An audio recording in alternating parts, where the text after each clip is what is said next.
Are we losing our purpose because we're cutting the corners of what makes us us? Hey everyone, and welcome back to my channel. I recently wrote an article around the subject of corner cutting, and what prompted me to write it was I saw a post on someone's LinkedIn around the fat loss injections, which are an incredible piece of medicine, incredibly valuable to people that struggle with weight loss, who might have a genetic obesity issues, and is there for a reason, like many medicines that exist.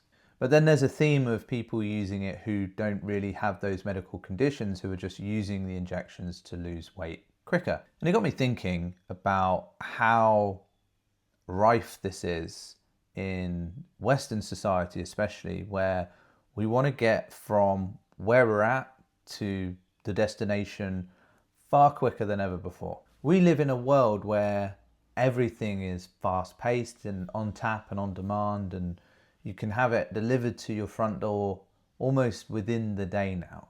You think about Netflix series and television online now. It's no longer wait to the next weekend until you have to watch the next episode. It's on demand, it's the whole series in one go. If you want to order something, you go to Prime and it's there the next day, if not the same day. Fast groceries, easy takeaways, likes delivery, Just Eat, have it at the door within 15-20 minutes. And I've started labeling it corner cutting. Now, like I said, there's parts where speeding up the journey or cutting corners is actually an intelligent thing to do. It might save money, it might save time. But there's also a part where the journey from destination A to destination B is the growing. It's the journey that it's the part we look at and should look back on and have enjoyed.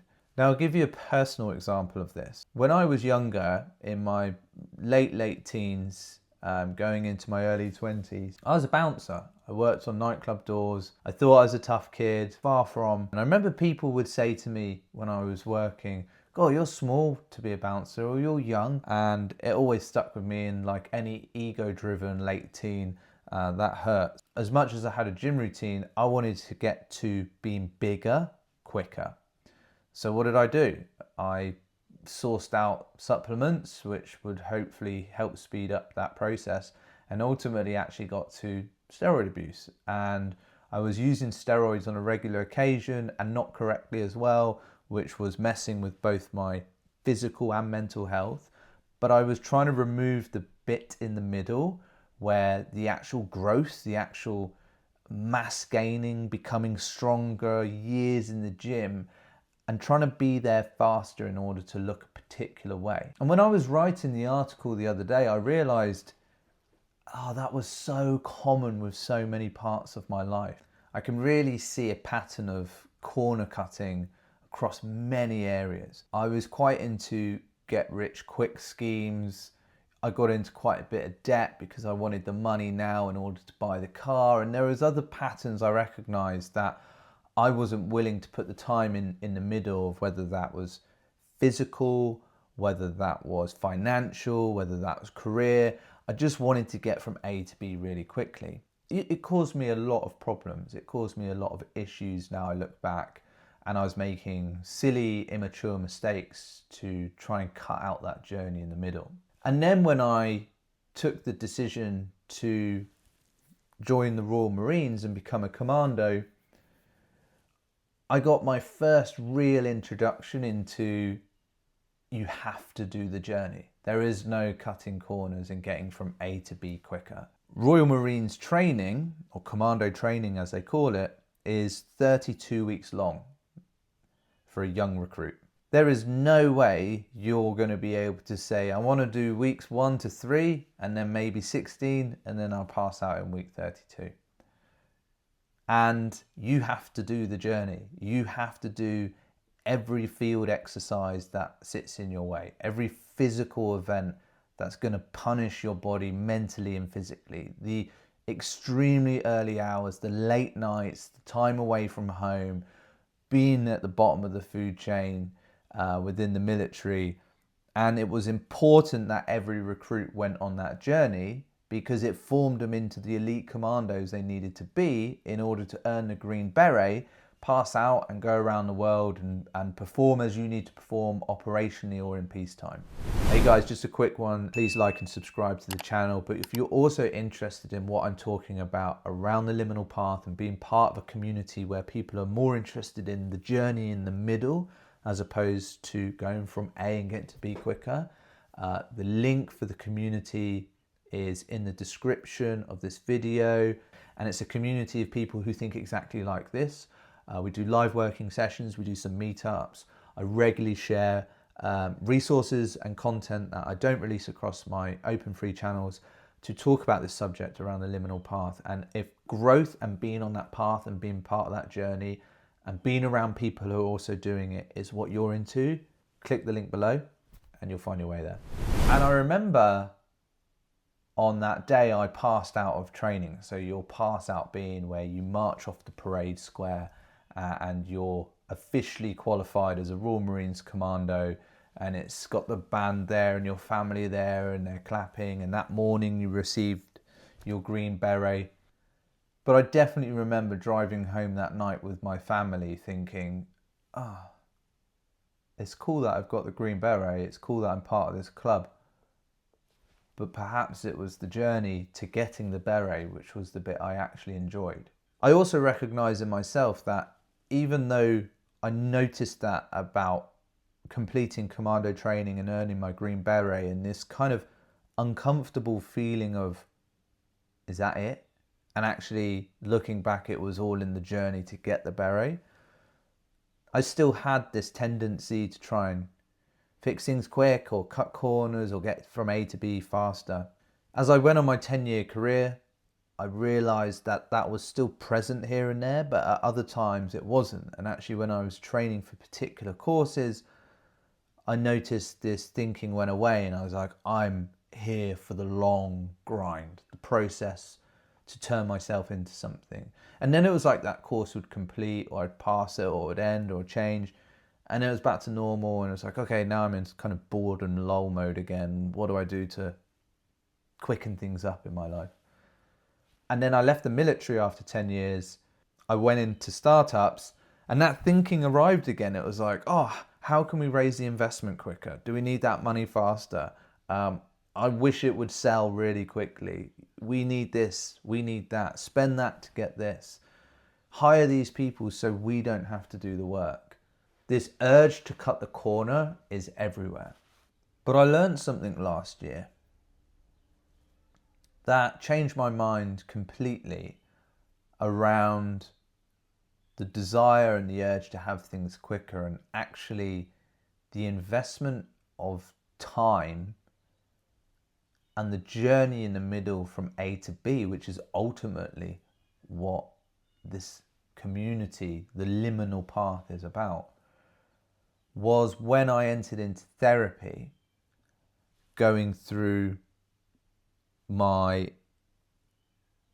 deeply depressed and suicidal state to then end up in a place where I began therapy. And I was given antidepressants. I met my therapist and I was told the process. And it was such a sort of severe, dark time that when a part of it started to move and disappear and I wasn't feeling as suicidal and my depression was being slightly alleviated by the medication that I was taking, I wanted to be recovered. I wanted to be happier again. I wanted to feel good. But in my heart, I knew that it wasn't going to be a quick process. And it was my therapist, Natasha, who sat with me in the kind of very, very early stages of my therapy, very early sessions, and said, this is going to be a long journey. And it will take as long as it takes. And I remember hearing it thinking, I don't like that. I just want to be fixed. I just want to be happier and healthier again. But I embraced it. And it took 15 months and 19 days when I last counted for the start of my therapy to begin and my medication on antidepressants all the way through to ending. And that's a long time, over a year of digging in deep to things that hurt, to sitting with things that are uncomfortable, to having to take a subscription every single day. But I'm so grateful to have gone through it, because it taught me more so than ever the art of patience and the art of investing into yourself, and actually the real growth is the journey in the middle. And that's why I named this whole community the Liminal Path, because so many people are fixated on getting from A to B, and they forget it's the bit in the middle that is actually the enjoyable part. But now more than ever, you see the behavior that people don't want to be in that middle ground as much anymore. They just want to be at point B quickly. So I think it's important to talk about the benefits of actually going through the journey. Biologists call this strengthening under conditions of stress, which is prolonged periods of waiting or challenge or that hardship, that physical journey. And it's called hemosis. And it's ultimately having exposure to levels of stress that cause our body to react in a certain way, so it can recover, or it can think in a particular way, or achieve something in a particular way, in order to make itself more resilient. And that's, physically and mentally. The body is inclined to be put under doses of stress in order to repair itself, to become more resilient as it grows. If you think about this mentally, when we remove that suffering in the middle and we say, I love that book, I really want it, so I go and order it on Prime and it's going to be here this afternoon, great, and it arrives, and it's a bit like, oh, the book's here. Whereas if you put the book in the basket, not that you would, but you said, don't deliver it for 5 days, your anticipation, your desire for that book, the pleasure of actually unwrapping it and getting it when it finally arrives is way higher than it was where it just arrived the following day. It's the same with watching documentaries or series on TV that are now in one big mulch on Netflix and you can watch it in one go. Like, there was actually an enjoyment of waiting for the next episode. You would go to school, you would go to work, you could talk about it. Did you see thingy last night? Yeah. Oh, what do you think is going to happen next week? That's gone. So even that has removed this waiting and enjoying the journey towards watching the next episode. Fast food's got even faster. Netflix has got even quicker. Deliveries have got even quicker. We have all these medicines available that can speed things up. Our phone is now what's being coined as the hypodermic needle of this generation. And there's a lot of research out there about the addictiveness of a phone, which we all know, and the applications and social media that sit on it. But it's thought to be 20 times more addictive than cocaine, which is extremely addictive in itself. And we're just sat there with it day in, day out. And when we're bored, we don't sit with our thoughts. We just jump to the phone and we scroll for a bit to provide that dopamine fix of what's next on the videos, what's next on the shorts, get that kind of fix that we were wanting, and then off we go again. Since I've gone on my own journey of recovery, it really made me think around how possibly our journey down here on earth is about growth, growing as a human, growing as an individual, going through difficult times in order to learn from it, to then grow again, become more resilient, learn about who we are as a human, and maybe we raise people like that who also begin to think and feel like that. And perhaps that's how we create more resilient, determined, and tenacious generations. There's a really important thing for you to reflect on, which is, What part of your life is cutting corners and it's good, it's efficient, it's productive, it speeds things up so you can achieve something else? I'm all for it if it's for the right thing. But what I would like you to look at is where it's not giving you micro doses of stress that you need to build resilience, to build tenacity. How quickly are you jumping to your phone to order something or to fix a lull that you have in the day? Are you able to sit with your own thoughts and be bored? Are you able to avoid the easy options in order to know that you are growing when you take the hard path? I think society as a whole, myself included, my family, people I know, we all want it really, really quickly. We want it now. We want the thing to eat, thing to watch, the thing to read, the way to look now. I don't want to wait a week. And I think it's becoming the most damaging thing for us, that is removing our ability to grow resilience and mental fortitude that we need to move through life. And finally, as the title of this video says, how much of that journey in the middle of you going from point A to point B is actually the purpose, your purpose? I'll give you an example. When an athlete performs at a super high standard for their career, they achieve the penultimate thing. They lift the World Cup, they win their race in the Olympics, they're a gold medalist, and they start to then wind down their career. Many find that a period of depression falls into their life and they lose purpose. The purpose was never to lift the cup. The purpose was never to have the gold medal around the neck. That's an objective, perhaps a goal.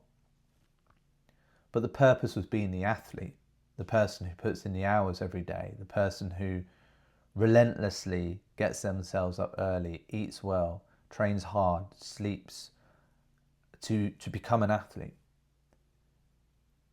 If they were to just get the gold medal without any of that work in the middle, there is no purpose to what they're doing. And this is everywhere. When we skip from A to B and cut the corner, we're removing the purpose. And we live in a society of loneliness, men especially lacking purpose. Depression is on the rise, suicide's on the rise, mental health or negative mental health is more common than ever. Labels are being diagnosed and medications are being prescribed at an all-time high. A lot of people are in pain mentally. And you have to think hard and say, are we losing our purpose because we're cutting the corners of what makes us us? The wait, the time spent growing, the struggle in the middle, the difficulty. And it's hard to sit with. It's hard to sit with when you know you order things on Prime, where you binge watch the series, where you're quite happy to take the injection in order to lose weight quicker because you don't want to do the time at the gym. You'll take the dodgy investor to bring money into your business because you wanted the money quickly and didn't want to wait for the right investor. And now 6 months down the line, you've got the wrong person attached to your business and there's nothing you can do about it. It's everywhere. It's absolutely everywhere.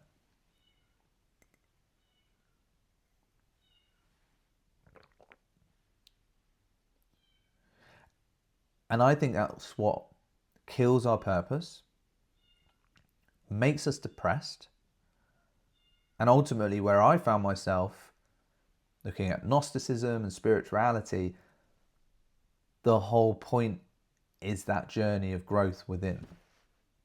It's the whole point. And we use technology and everything available to us at speed to remove it. So it is not a surprise that the records of depression, negative mental health, medication prescriptions, diagnosis are at an all-time high. And I really want people to look inside and realize actually sitting with some of that suffering, sitting with some of that prolonged journey, not cutting the corner, waiting the extra few days, putting the reps in, it's the part that makes you, brings that purpose, and is actually the enjoyable part of the experience. So I want you to think about it. Between now and the next episode that I'll release next week, just be aware of it. I'm not telling you to fix it. I'm not telling you how to live your life. I'm bringing awareness to the liminal path, the bit in the middle, the bit very few are willing to sit with. And I want you to think, actually, yeah, when I feel a little bit bored, do I jump to social media, or can I sit with my thoughts just staring at a tree for a while? If I want the book or the order online, am I willing to wait a few more days and actually prolong it? Or do I need it now and I'll pay the extra £10 to get it here? You know, bring awareness to when you binge watch the next Netflix series. And you don't have to fix it. You don't have to do anything about it. Just being aware is a huge part of it. And the moment you're aware that you are doing this, that's when you begin to make your own fixes. I want purpose. I want meaning. I want the journey in the middle, because that is what makes you, you. Remember, like and subscribe to the channel. If you're interested in what I'm doing at the moment with the liminal path, the link is in the description of this episode's notes and also in the channel description. You can go to the liminalpath.co.uk/community. You can join us in the community for as little as 20 quid a month, where we talk about this stuff, we share openly, we do live working sessions, virtual sessions with myself, and ultimately go on the journey together of our own liminal paths. Thank you, folks. See you at the next one.